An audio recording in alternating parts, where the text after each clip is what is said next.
Hello friends, in this video I'm going to show you how to set Adobe Reader as default app in Windows 10 or 11.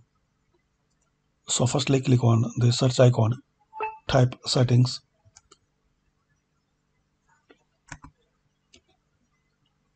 open settings. Now in here click on apps, then click on default apps.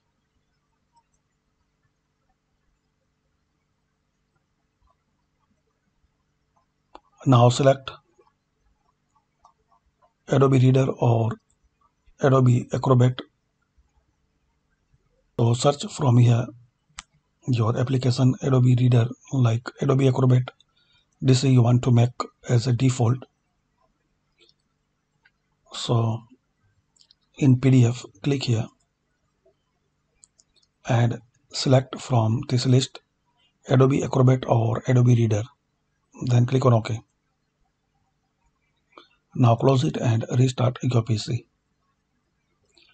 So like this guys, you can set Adobe Reader as default in Windows 10 or 11. Thanks for watching.